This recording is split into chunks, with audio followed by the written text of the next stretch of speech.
Bonsoir à tous et bienvenue. Mais où est passée la petite monnaie? Cette question, on se la pose tous, d'autant plus que nous sommes des habitués des taxis intercommunaux ou des mini-cars communément appelés gbaka. Dans le secteur du transport, obtenir la petite monnaie n'est pas du tout chose aisée. Les petites monnaies se font rares, pour tout vous dire. Pour en avoir, les passagers sont obligés d'acheter de la marchandise auprès des commerçants installés sur les trottoirs. Un véritable profit pour ces derniers qui, eux, en disposent toujours. Sur le banc des accusés, les transporteurs et les commerçants. Un sujet d'Abdelaziz Guira à voir ce soir. Et cette bonne nouvelle dans le domaine de la santé, la poliomyélite, cette maladie contagieuse qui peut conduire à la paralysie, est en passe de disparaître.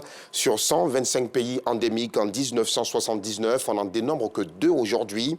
À l'occasion de la journée mondiale de la lutte contre la poliomyélite, les clubs Rotary en Côte d'Ivoire ont initié un panel pour faire le bilan des actions du Rotary Club International dans la lutte contre cette pathologie. Le reportage de Nou Sangaré et Boko Clément dans nos prochaines éditions. Le magazine des arts, du spectacle et de la culture vient de voir le jour. Ce bimestriel, écrit par le journaliste Alain Kakou, vise la promotion de la culture et de l'art ivoirien. Mais il n'y a pas que ces 2 thèmes qui y seront abordés.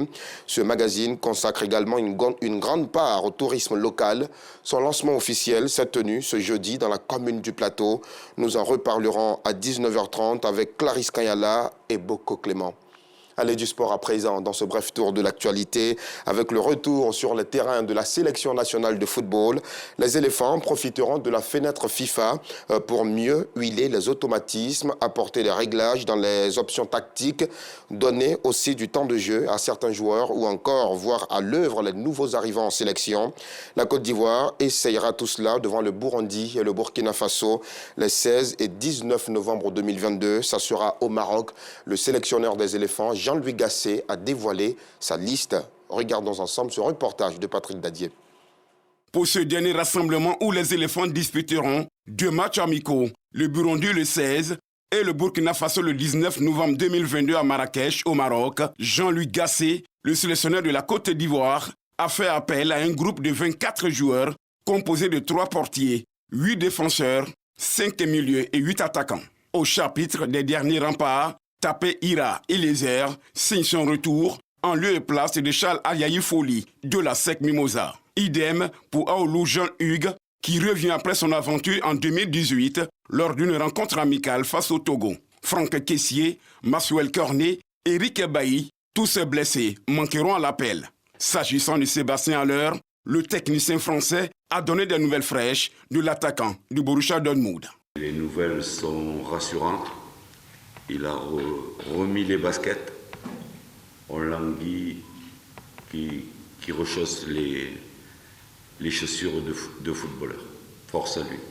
La bonne pioche de Gasset est certainement l'arrivée en sélection de l'ancien sociétaire de la FAD, Fofana David Datro. Meilleur artificier avec 13 buts et 4 passes décisives, son club, Molde FK, est l'actuel leader du championnat norvégien après 28 journées. David Datro est au niveau du ratio est le meilleur buteur ivoirien actuellement évoluant en Europe. C'est un jeune joueur qui est titulaire cette année dans l'équipe de Molde et il fait un début de saison tonitruant. Après les récents succès devant le Togo 2-1 et la Guinée 3-1, ces 2 différents rendez-vous permettront à notre sélection de mieux s'aguerrir pour les futures échéances.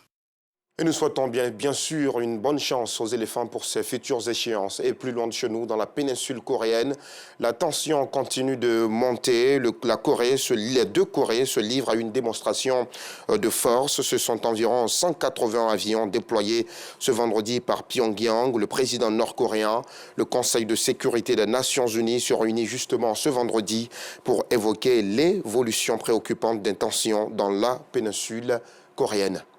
C'est tout pour ce bref tour de l'actualité. Soyez des nôtres à 19h30 pour n'absolument rien manquer de l'actualité.